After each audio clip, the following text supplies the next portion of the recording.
Welcome again to this webinar. I'm very excited today because we have one of the best lineup of guest speakers we've ever had in those webinars. Not only with the quality of our guest speakers, but also all the experience they have to share with us. So I'm very excited today to talk about this topic related to employee networks. So the topic of this webinar is really to discuss how organizations can retain talent, especially by operationalizing their employee networks. So just to introduce myself, for those of you who don't know me yet, my name is Perrine Farque. I'm an author. I've written a few books related to workplace culture, diversity and inclusion in the workplace, and hybrid work in the workplace. I'm a keynote speaker, and I'm also a diversity and inclusion consultant.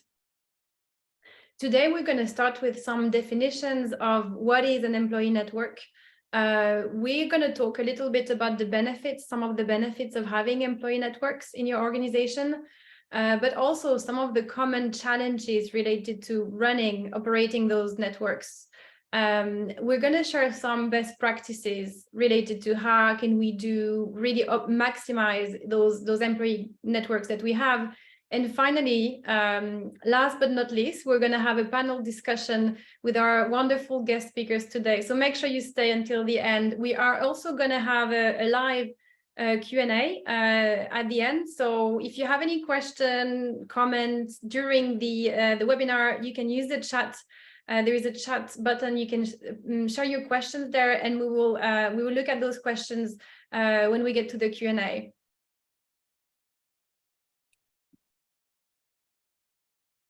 So in 2023, Gartner has released a survey. It's Gartner's annual CEO survey. And what Gartner found by interviewing all these different CEOs from all these different organizations internationally is that among the top five priorities of today's CEOs, attracting and retaining talent is one of their top priorities. What does that mean? That means that today, in 2023, attracting, retaining talent is on the agenda at the board level across organizations. So it's becoming more important than probably ever before to really find ways and strategies, efficient ways to not only attract talent, but retain talent in 2023. Now, one of the most effective ways to do that, to attract and retain employees, is really looking at what is called ERGs, which is employee resource groups or employee networks, and really thinking about how the organization, how the workplace can leverage those existing employee networks to retain and attract and retain talent. So the idea of operationalizing employee networks is really the process of defining how we can measure, how we can track progress of those employee networks. It's moving from having a vague concept of employee networks that are being run day to day by employees to having more of a structure, a framework, and a strategy. So it's moving from having groups that are run and there is no clear target, there is no clear strategy, there is no clear measurement, to now we have a structure, we can see how those employee networks relate to the CEO's agenda of attracting and retaining talent, and now we can measure, we can track progress, etc.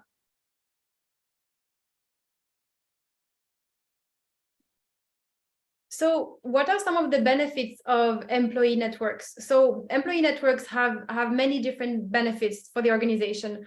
One of them is really to promote inclusion, because they really help members feel like they are part of a community and instill a sense of belonging. So just to share some examples, some of the most common employee networks in the organization include women at. So for example, I know of a lot of our guest speakers today have women network in their companies. Other organizations might have LGBT+ networks to really provide a space for LGBT+ members or people who wish to learn about LGBT+ colleagues to join those networks. There might be networks around Black and ethnic minorities. There might be networks around veteran, and there might be even, networks around disabilities.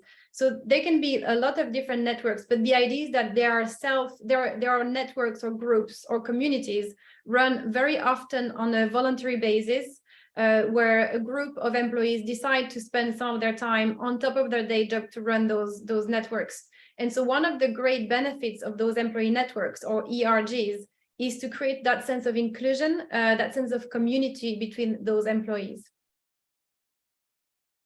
Another great benefit of those employee networks is really that by partnering with HR sometimes, it can help the members create more of a professional development plan. It can provide mentoring opportunities, and it can also help with visibility in the organization, as well as career progression. Another positive of having employee networks, it shares really a voice for those employees that are part of those underrepresented groups to communicate, but also advocate for change. So a lot of the time when I work with organizations that have employee networks, they share how they heard a great idea that came from one of their employee networks, and they resurfaced it all the way to the leadership team. And that's transitioned into a new policy, perhaps for example, mothers or LGBT plus parents, for example. So it can really change or create change, positive change in the organization by it's really an advocacy platform for those employees. And working with HR, so sometimes employee networks work closely with HR, with human resources, and it really helps them with their initiatives to attract more underrepresented groups. So for example, they implement, the HR team might implement changes related to interviewing panels and strategies and methodology, or even attending different recruitment events. So it's a great way to partner with HR, with human resources, to create change in the interview process and recruiting process. However, there are some obstacles related to running those employee networks, and by working with different organizations on their, with their employee networks, and also researching, I've listed for you some of the most common challenges that are related to employee networks.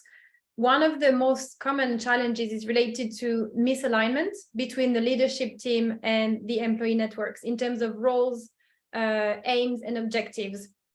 Sometimes the role of the network set by the diversity and inclusion team or the HR department doesn't coincide with the role that the network or group sets for themselves.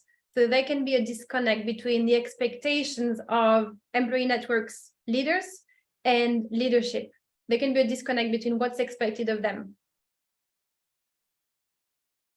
Another common challenge of those employee networks is there is no clear purpose, or there is no clear plan. And so it becomes very difficult to have a strategy, or to see improvement, or to measure improvement when there is no clear plan of action.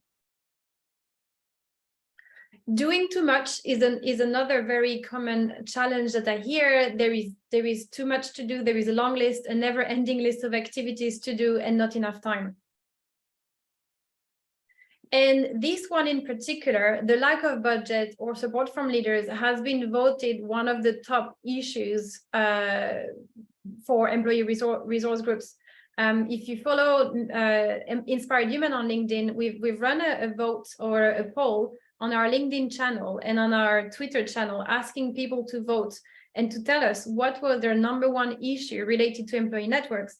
And what the #1 response was lack of budget and support from leaders, meaning that it was very difficult for employee networks leads to do their work due to a lack of budget and lack of support from their leaders. And then another challenge can sometimes be this one, that there might be sometimes too many employee networks. Now, I have worked with organizations that had nearly 20 different employee networks. So you can imagine, from, there was the women at, there was the LGBT plus at, the ability one, there was the neurodiversity one, there was the ethnic minority one, there was the parents one, And it ended up being that kind of big chaos, big, very complicated structure to run, where sometimes there was even some conflict of, between those different networks that had different events, different priorities, and it was very difficult. It's becoming very difficult to operate. And this one is also, in my experience, one of the top challenge related to employee network, the lack of time. So remember that those employee networks are very often led by volunteers, meaning employees who have a day job, and it's finding the time on top of their day job, on top of their personal commitments, to run the group. And with lack of time, it's becoming very challenging to deliver, to show results, or to make any progress. And that's related, obviously, to the lack of leadership support or commitment or buy-in in the first place. So now that we've talked a little bit about these common challenges, I want to talk a little bit about what can be done. So that, some best practices to help you successfully run your employee networks. So CEO buy-in and diversity and inclusion team buy-in is really, I would say, one of the most important element that needs to be in place if you want to have successful employee networks. What can happen sometimes is, out of good intentions, an organization starts setting up a couple of employee networks, but it's very often becoming disconnected from the leadership team. And so what happens is that the people running the employee networks become frustrated because there is a lack of budget, there is a lack of support, there is a lack of time, and they're doing all this work on top of their day job, and they're not really going anywhere because they don't have the support. So getting support in the first place from the CEO, from the management team, is really important. Then making sure that the employee network has a clear structure and guideline for operation is really key. As organizations become a little bit more mature, become a little bit more sophisticated with their employee networks, implementing frameworks, sort of who does what, RACI, roles and responsibilities, guidelines, statements, what's our mission statements, and communicating about that becomes really important. It really helps transition from a, let's say, a first initiative that is just, getting it started, starting with an employee network, to really connecting that initiative with the strategy of the organization. So creating a framework, creating a structure and guidelines for the operation of the employee network. Recognition is really important. Remember that a lot of those employee network leaders do it on top of their day job. It's completely volunteer based. And so those people are very passionate. They spend a lot of time and energy running this.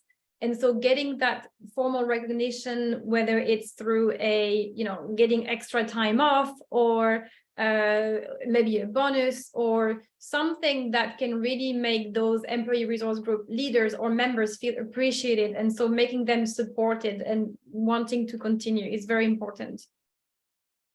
We talked about it at the beginning. Measuring progress, tracking progress is important. Why? Because it helps not only the employee network leaders see how far they've come, since when they started, but also sharing with the leadership team, sharing results and showing the leadership team, the management team, and even employee networks managers how much progress has been made is very important, because it creates a momentum, and it's easier to build on momentum when you show progress, to ask for more budget, ask for more support, ask for more time to run the employee networks. And then partnering with expert organizations on operationalizing employee networks is important. A lot of organizations that run employee networks do not have, let's say, professionals or people that have done that before. So what happens often is that someone in the organization, an employee, is very passionate about women in leadership, or LGBT plus representation, or ethnic minority representation. So they start setting up the group, but they don't have necessarily the experience, the expertise to to take it to the next level, to make their group more impactful in the organization. So partnering with an organization that has experience and that can provide a framework can really help you step it up to the next level.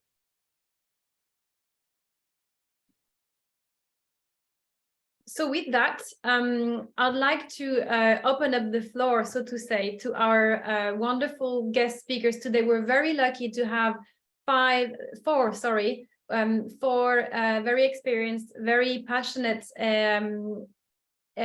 guest speakers today, who all work for organizations that have a great diversity and inclusion program. So I'd like to hand it over to them, but first I'll ask our wonderful panelists to introduce themselves, and I'll start with you, Plamena, because you're the first one here on my screen. Yes, absolutely. Hi, everyone. Thank you so much for having me here.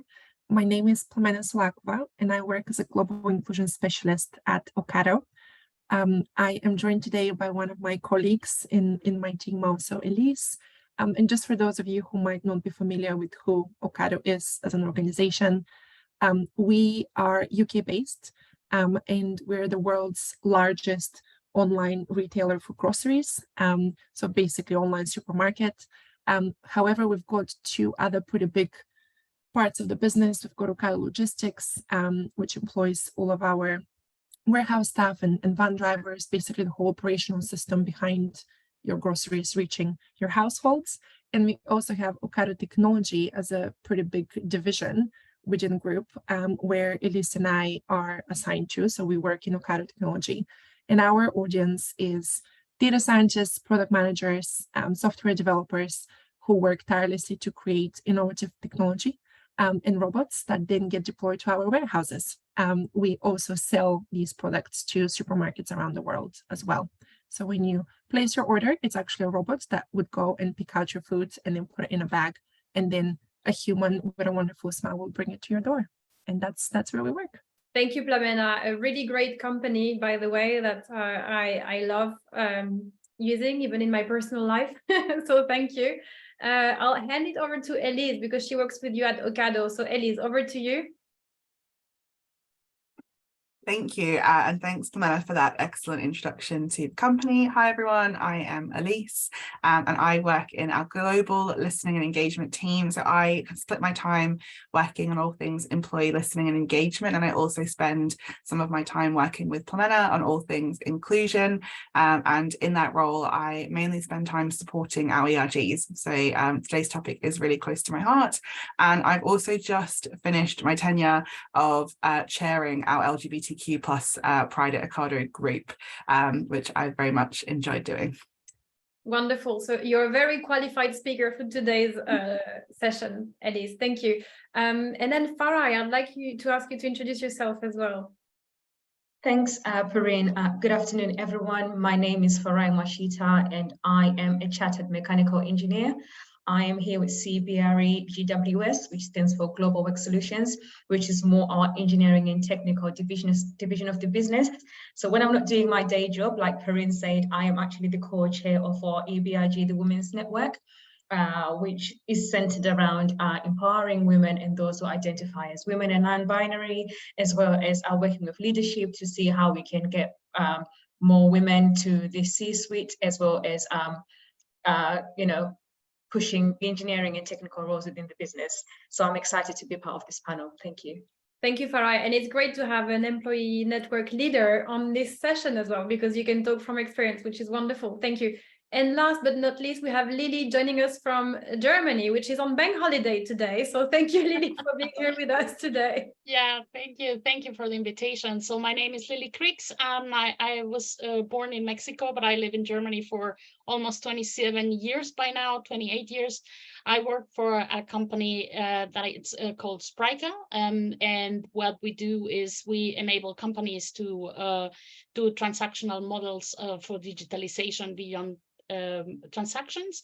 We have a very young, let's say, culture of diversity. So we are a very diverse company, and my job is I'm an inclusive culture and belonging partner. That means I'm the go-to person for all the ERGs in our company, but also for all the Sprykers, which is the people in our company, for raising awareness and creating a workplace of belonging. Thank you, Lily. And it's great to have someone joining us from a German organization, because sometimes there are differences in the way those things are run from one country to the other. So we have a great diversity of speakers today. So I'll start with you, Farai, because when we were preparing this session, we talked a lot about the link between retention, employee retention, and satisfaction. And so I'd love to hear your thoughts around, we talked about how retaining talent is becoming a CEO priority today. How can we retain talent? And there is, as people can imagine, a strong correlation between employee satisfaction and an employee network. So can you tell us a little bit more about the link between employee satisfaction and employee retention? Yeah, sure. So I'll try. I'm going to try my best to keep it short, because once I start talking, I don't stop.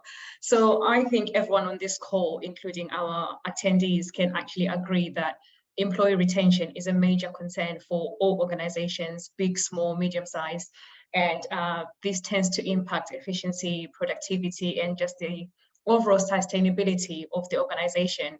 So people do leave companies for different reasons, personal and professional. So I'm kind of going to focus my answer on professional, because those are things that we as organizations can actually control. So when people leave work, the top KPIs tend to be things like burnout, work overload, loss of motivation, and this then results in massive employee turnover, absenteeism, and sometimes one of the reasons people leave company is lack of diversity and inclusion. So that then follows on the fact that if we don't work on those KPIs, the reasons why people are leaving, we can't retain people. It's 1 + 1 is equals 2. There is no 1 + 1 is equal 3 in this situation. So in order for us to try and reduce that, again, you can't stop people from leaving companies, but we can kind of help them to stay. So I definitely think there's things that organizations can do to try and help that. The first and the biggest one is listen to your employees, listen to them and act on it. And that's very important, because I'm sure every organization asks their employees to take employee surveys to just see where they are. What do we do with those results? How are we acting on it? So I think that's one of the biggest things I'm going to say. Listen when they speak. There needs to be clear communication. We need to be transparent with our communication. And because we need to speak with intention and actually act on what we promise that we're going to work on. And again, you can't please everyone in the company, but I'm sure we can increase the number of people that we can help stay once we act on what we said we're going to do. And I think one of the biggest things we can also do is stay up to date with employee sentiment. Now, let's do stay interviews instead of just doing onboarding interviews and exit interviews, because by the time we do exit interviews, it's probably too late and the person has made up their mind.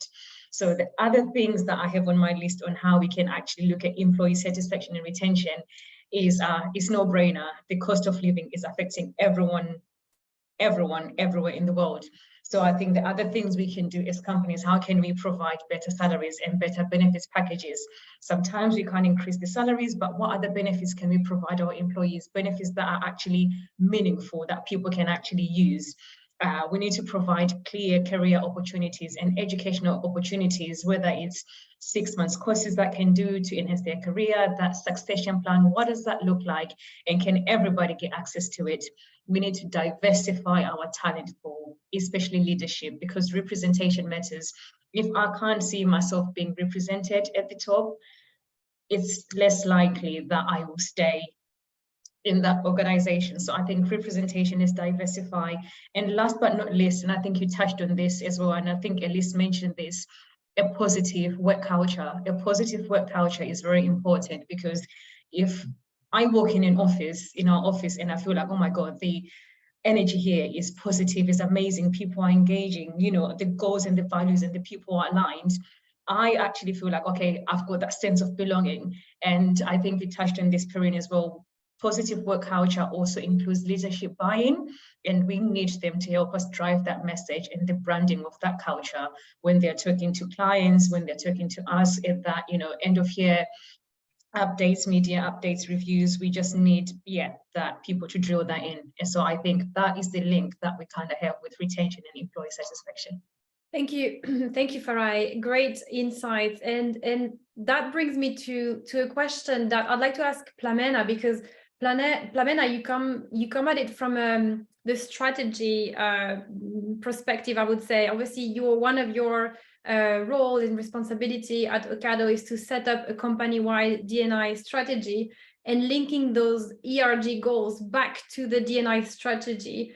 And I'd like to ask you, what is the importance of setting up a company-wide D&I strategy that includes employee network goals?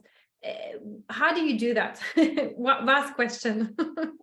Yeah, absolutely. Thank you for the question. I think if we just take a step back for a quick second and we ask ourselves what makes a successful employee network, what makes it thrive, I think there are a few key factors to that. The first one is having a very clear purpose. So knowing why do we exist as an employee network? What is our purpose right now? The second thing is having a very clear strategic vision for the future. Where do we want to get to? How are we contributing to making this a better place for everybody? And then there are other things, of course, such as a good formal structure, like you said in your best practice advice, having a strong leadership team of that network, and also support from the company leadership team as well with sponsors and role models. And then, of course, having psychological safety within the network, because I think without that, it will be extremely difficult to actually get people on board and engaged. So from my perspective, it's all well and good to bring people together, to have that psychological safety, to even have strong leaders who lead. But if those leaders don't know what is their vision, what's their strategic direction that they're going in, and what's their purpose, it will be quite difficult to actually achieve anything meaningful and impactful. So with that view, and I know we'll speak about purpose afterwards, but really the strategy and the vision is the key thing. I feel starting as a starting point from the organizational values is essential. We have to know what is the organization there to do? Why does it exist? What's the code of conduct? So basically, what do we believe in and what do we expect everybody in the company to adhere to in terms of behaviors? And we also have to look at what are then some of the challenges that the business faces. We work in a tech environment, and we know for a fact that there aren't that many women in the technology sector overall. It's not just an Ocado challenge, it's an industry-wide challenge. So we know that a big talent challenge for us is attracting more women, for one example. And then really aligning the D&I strategy to those talent challenges. So if a talent challenge is we want to attract more women and we want to retain the women that we already have, a D&I strategic goal for us could be diversifying pathways into technology as an industry, looking at new ways to attract women to actually join the industry, and then also developing talent development programs specifically targeted at women to encourage them to stay and develop their careers. So this is the first bit, right? Company values, business objectives, what are our challenges to meet those objectives, and how can D&I help us get there? But then comes the employee networks, and they also have to have their own goals for the year or 3 years or 5 years, however long. And those goals and objectives do need to be aligned to the D&I strategy, which in turn then gets aligned to the business strategy. It's incredibly important because if you are an employee network and you're asking for budget to do an event or an initiative of some sort, and you demonstrate very clearly in your business case, actually, we know we're all working towards attracting more women, and here is an initiative we're putting together with our Women in Technology Society, for example, or community in the company, it then becomes much harder to actually say no to something like that. And yes, there is always the caveat that money is obviously finite and it will never be as much as you want it to be. But when you're clearly aligned to the goals, to the overall strategy, your case is much, much stronger. And the likelihood for support and funding is also stronger. So I think that's really important to remember. And probably the only final thing I'd say is aligning your community activity towards those goals. It's not just about saying, oh, this is what we're going to work on this year. Actually put things in place that help you get there. With every initiative that gets initiated, think back, is this getting me closer to my goal for the employee network for the year, or is it getting me further away from it? And we're doing it because it makes, some other type of sense, which is also okay. but it's important to pause for a second, think, are we being strategic here with how we spend our time and money, or are we not? And consistently reminding ourselves as ultimately our vision is X, it's clear, it's relatable to our people, it's realistic to be achieved, and here's what we're doing to get there. Great answer, Plamena. So clarity, purpose, strategic statement. I love this. I couldn't agree more. I'd like to kind of take it from the strategic piece, which is absolutely important, back to the day-to-day. And I'd like to ask a question to you, Elise, because you have been running the LGBT plus employee network up until a few weeks ago. And so I'd like to ask you, Elise, about the importance of empowering ERG employee network leaders, and really from access to funding to management support to even professional development opportunities. Can you tell us a little bit more about how to make it easier for employee resource group leaders to have access to funding, to have their management support, and to have those opportunities for development? Thank you. And another great question. When I'm thinking about our kind of approach to communities and that perspective of being a community leader, there is a difference for me when you look at a business and how they're trying to kind of enable ERGs versus empower. And as a community leader, that empowerment makes such a big difference. It's great for the business to create space for you to exist, but if there's not the effort and the time put into actually empowering what that looks like on a day-to-day basis, it's not going to grow and progress. And so like you mentioned, there's real basics for that. We're talking about things like funding and giving communities or ERGs access and independence with funding. I think there's a difference again in having access to some money to spend versus kind of more independence in how you do that, and being given that freedom to try things out, use your budget, rather than having to kind of constantly create requests and ask. That there's a big difference there. And again, I would say that's the difference in that empowering versus just enabling. And another big one, we talk about the impact of leadership, but actually I think there is a lower line there around our managers and what they understand our employee network leaders are doing and how that works. Are your managers taking into consideration the time you need to take? Are they, again, empowering you to use your time in that way and making sure that that side of desk time that you're putting aside for your community or ERG work is valued and is used, and it's not, you're not feeling guilty or like it's something that you shouldn't be doing when we're busy, because workload's always on forefront of everyone's time. So how do we make the most of that time, and is it respected? And then also looking at the work that you're doing. My manager, as an example, when I have a developmental conversation with her, a quarterly kind of structured one, we talk about my desk job, my day job in terms of how I'm doing, but we also talk about my work leading a community and the developmental goals I have in that space on top of what I'm also doing day to day. And that to me, again, is the real difference in an empowering leader and a manager, in respecting that space and helping me to focus on that. And again, I'm getting something out of that voluntary work that we're doing, because community leaders, ERG leaders are volunteering their time.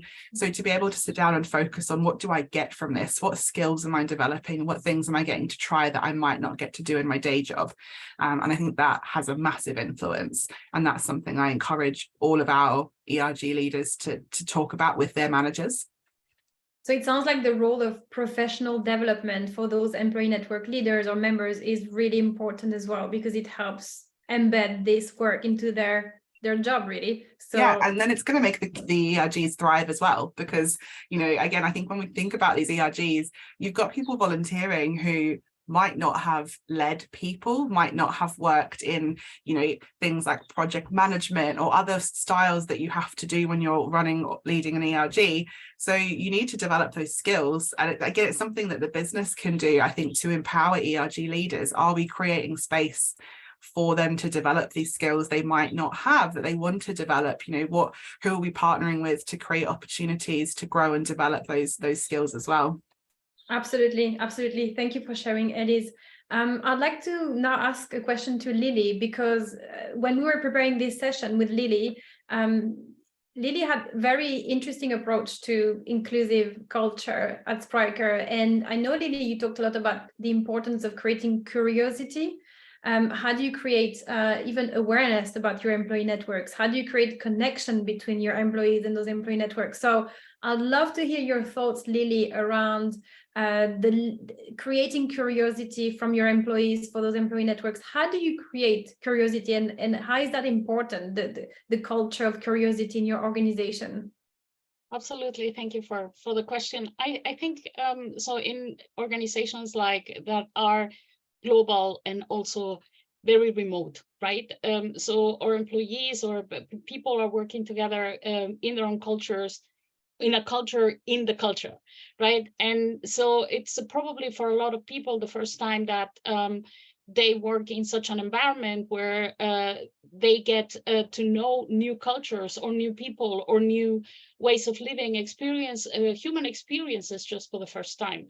So building these spaces of let's say encounter and connection, in a way that it's still based on curiosity, which I love to call the compassionate curiosity, just like encounter somebody with the intent to understand what the other person is about or who you are, right? And I think this is something that after the pandemic, after everything, that a lot of isolation happened, people working from home, people working remotely, the first step was not to put people into boxes, right? So not forcing people into boxes by thinking like, okay, let's build this specific area, but more or less like, why do we connect, right? So let's be curious about what it is as an experience, as an example. Or biggest ERG at Spryker is Women at Spryker, which is a very vocal, very outgoing also group trying to change the role of women in tech.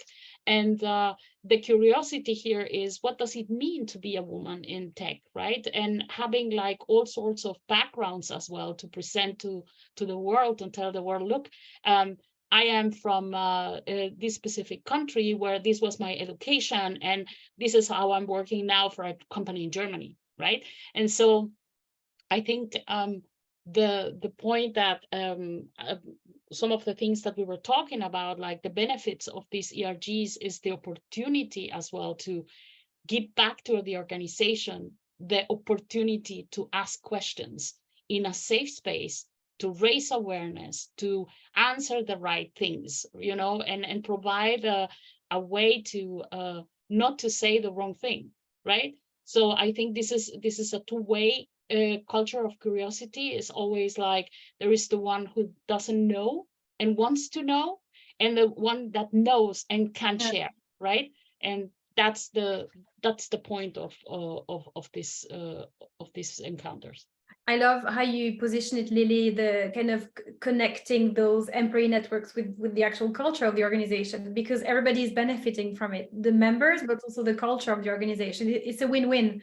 So I love how you articulate that really clearly. I can see how your company, Spryker, is doing a fantastic job. From what I can see on LinkedIn and all your social media, you can see the culture is a really important element at Spryker, which is a very, very obvious. Before I move on to another question for Farai, I just want to say all our guests today can use the Q&A. So please do use the Q&A button at the bottom of your screen to ask your questions to the panelists. We still have a few dozen of minutes left before we close. So please, I encourage you to use the Q&A button now, so you can ask your questions directly to our panelists now.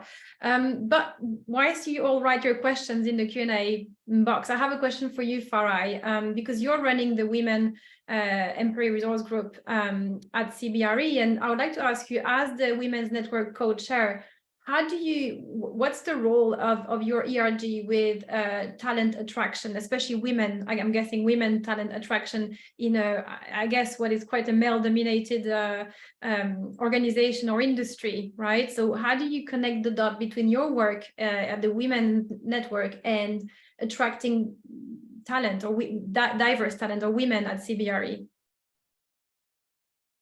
Oh, so here I am now. So the role of the EBRGs, I think, is just understanding that they were created to identify those organization imbalances, power imbalances that exist.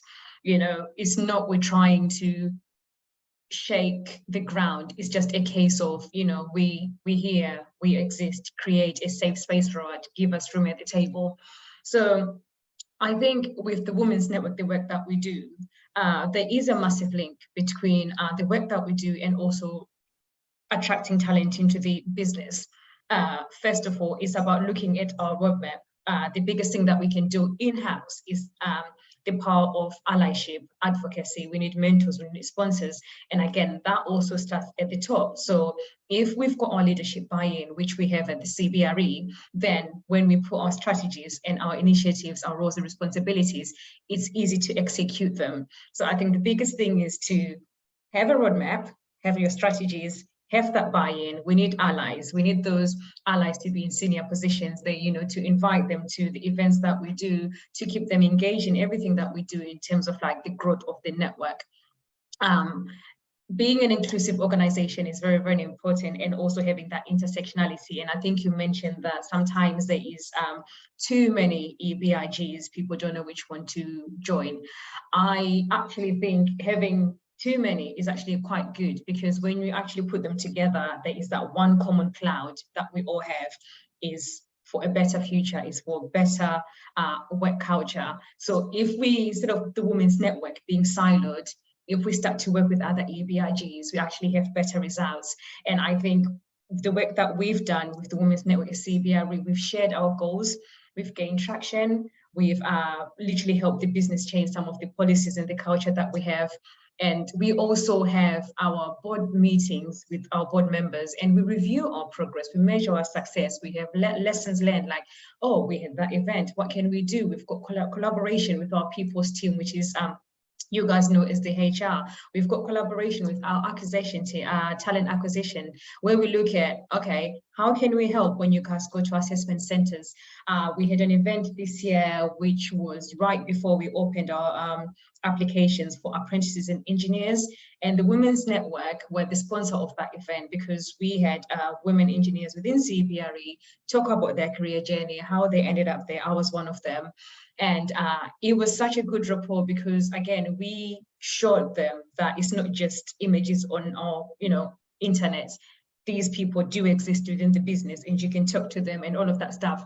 So I think that's where that importance is, support the talent and the business objectives. And I think everyone has talked about, why are we here? We are very clear in what we're trying to achieve.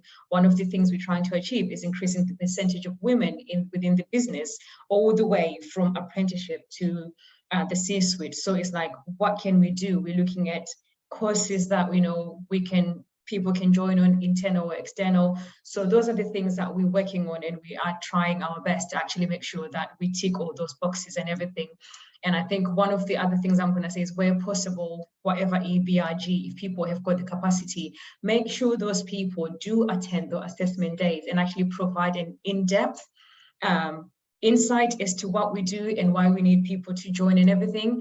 And last but not least, my last thing I'm going to say is ERGs, again, they were created for a reason.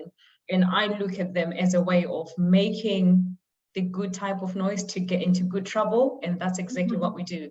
So that link is all about keeping people inspired, involved, informed, and motivated. And that's my take on that. I love it, Farai. I love it when you talked about allyship, advocacy. You're a brilliant advocate, by the way, of the women at CBRE. So yeah, that's wonderful. I love it.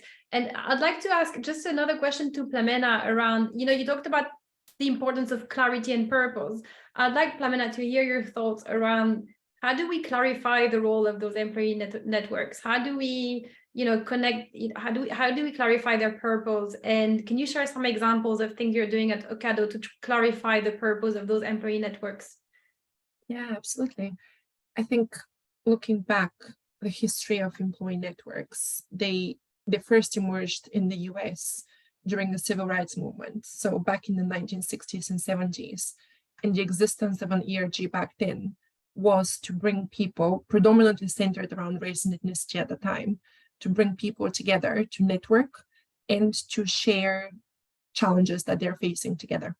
So it was very much, the original purpose of ERGs was basically very much to provide peer-to-peer support and connection amongst its members. I would very much argue that still is the case and should absolutely be the case to this day for all employee networks. It should be a safe space. There should be psychological safety there in the room, virtual or physical room. So to me, that's the fundamental purpose of any employee network. And that is the foundation that we have to build on. Examples of this, I mean, I think around the race example I just gave before, when the George Floyd murder happened in 2020, there were a lot of race-based employee networks around the world in different organizations where people just sat together and just had an hour-long vent about what is going on and how they feel about it. And that should absolutely be encouraged. And this should be done in a safe way where people feel that whatever is said in the room doesn't leave the room. That's one example in the organization I was at the time that very much was the case. I think the second layer to it is then raising awareness about the work of the ERG or the purpose of the ERG with allies. This is then bringing people who might not identify with a specific characteristic and might not have that lived experience to the conversation and helping them educate themselves and understand more. An example of this is a couple of months ago during Ramadan, our Muslim network at Ocado organized a whole day fastathon where non-Muslim colleagues were encouraged to fast for a day to understand what the experience is like. And then we all had dinner together in the company headquarters, and we broke fast together, and we had a really educational and inspiring session to learn more about Ramadan and fasting and why it's important to the community. So again, for me as a non-Muslim person, that was an eye-opening experience, and I definitely took a lot away from that. And I think the third piece then is advocacy, and I loved what Farai was saying earlier. I think this is then taking it one step further, right? You don't just bring people together because it's a nice thing to do or for them to feel supported. You want to use that collective voice and drive change in the whole organization. And wonderful examples of this, the Pride Network a couple of years ago worked with the Central Policy Team and with an external organization in collaboration to develop the Transitioning at Work policy. Since then, it's been rolled out in the organization, and it's absolutely phenomenal quality policy that's been put in place, how to support transgender colleagues, how to understand them, what are your responsibilities as a manager, as a colleague, as an HR team member. This kind of thing is not something that can be dictated by a specific individual in HR or a specific leader. It has to be also done in collaboration with people with that lived experience, and the networks is exactly the route to go to make that happen. Thank you, Plamena. Some really great points: creating connection, a safe space, communicating about the achievement of the work. I love that.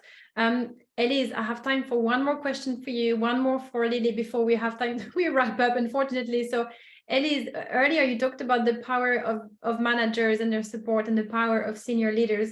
I'd love to hear more about your thoughts around getting allyships and sponsors in the organization to really have run a successful employee networks. Yes, thank you. It's something that I am really passionate about at Ocado. We are doing a lot of work to make sure that we've got great senior representation across our ERGs in terms of kind of sponsors. And we're also really trying to encourage more senior layers of leadership and management to get involved with our ERGs. I would love to say that all of our communities already have that in place, but they definitely don't. And I think that's quite common. A lot of the time you see ERGs are run by kind of lower level employees a lot of the time. But the influence and the impact that our senior leaders can have is just huge. And we've really seen that at Ocado. What you're also doing is creating a space for leaders to become allies and advocates, and creating a space for them to learn and ask questions. And we then see that spread across the business, right? Because they feel more confident talking to subjects, addressing things, which only then helps the ERGs. But what it also does is that, again, it's creating that space to let them flourish and creating the time and the encouragement. When our leaders talk about our ERGs and get involved and sponsor them, it automatically creates a sense of permission for other people to go, oh yeah, I can take some of my time and my precious workspace and workload and move a bit of that towards doing some work with an ERG, because if they're doing it, I can do it as well. And I think if we don't see that behavior role modeled, our ERGs just aren't going to flourish as much as we'd like them to, because again, people are going to feel like they haven't got the time or that permission to get involved. And I think that's one of the biggest influences that our leaders have had. It creates a sense of permission. Love it. Thank you, Elise. And then last but not least, Lily, I would love to ask you one last question. For smaller organizations, let's say 500 employees or less, 400 employees, or those organizations that are smaller and they haven't really started having anything like an employee networks, where should they start? Smaller organizations, less resources, less budgets, where should they start if they want to start their own employee networks? We believe that making a very clear invitation to the people. So ERGs are very much from people to people, for people. So we started by inviting them to creating these spaces, right? So we invited them by providing also the, let's say, budget, but sponsoring specific events that they could work on. We provided mentoring and people who in the extended community, which is something that I would love also, like for little organizations, we're not that many people. How should we do that? But we are always extended communities, right? So in the case of Spryker, as you know, Perrine, because we are all over the place in social media, in LinkedIn, is we see our community also across our partners and our customers. So at the end of the day, you have an immense vast amount of people who are also fighting for and interested in the same causes. So to start by in little organizations is just like looking beside what you know and what you have. A great point of finding at first, what do people want to have a cost together about, right? And then you find your allies. But I think making these spaces as an invitation of being just curious about a lot of things. We have even a community that it's about metal and more, right? It's about metalheads who loves metal music, and they found a lot of things in common. So it's about so many things that that just bring people together. Love it. From the people to the people. Wonderfully said, Lily. Thank you. So we just have 1 or 2 minutes to wrap before we wrap up this. So I'd like to ask just one final question to all our panelists today as we wrap up. And my question to all of you is what would be your one piece of advice for people who want to leverage their employee networks to retain talent? And you have a very limited amount of time to answer. Just one sentence. I'll start with you, Farai. What's your final piece of advice for people who want to leverage their employee networks to retain talent? Just do it. And that's not in a bad way. I don't want you to get in trouble, but literally just do it. Everyone started somewhere. And I think it was Plamena who was explaining the birth of ERGs. Those people made the right type of noise. They got in good trouble, and look where we are now. So just do it. But make sure you do it with someone in senior leadership who's already bought into your idea and they can help you take it to the rest of the team. Thank you, Farai. Plamena, what's your piece of advice? Final piece of advice? Involve the network leads or leadership teams in conversations about policies, processes, practices. Have them as your allies to help you shape what inclusive organization. Wonderful. Involve your network leads. Love it. Elise, what's your final piece of advice? Hold your time and respect it. Commit, whether that is if you're working centrally in the business and you're making space for your communities, or if you are leading an ERG or just getting involved, hold space for that work and respect it and stick to it, even if it's 20 minutes once a week. have the discipline to stick to it. Lovely, thank you. And Lily, what's your final piece of advice on that topic of employee networks? Yes, I would say don't force boxes. So there is no right and wrong, and I think so it's people's decision what the right move and the first step is of the representation. Identity is a personal decision, and it should always be respected as such. Wonderful, thank you. Well, we've reached the end of our webinar. I'd like to extend a big thank you to our 4 wonderful panelists today, Plamena, Farai, Lily, and Elise, who took the time to be here, especially Lily on the bank holiday. And thank you to all the people who attended. I will share the recording to everybody who has registered. And if you have any more questions, you can always reach me. But thank you so much to all our panelists, to all our attendees, and have a great rest of the day. Thank you. Thank you so much.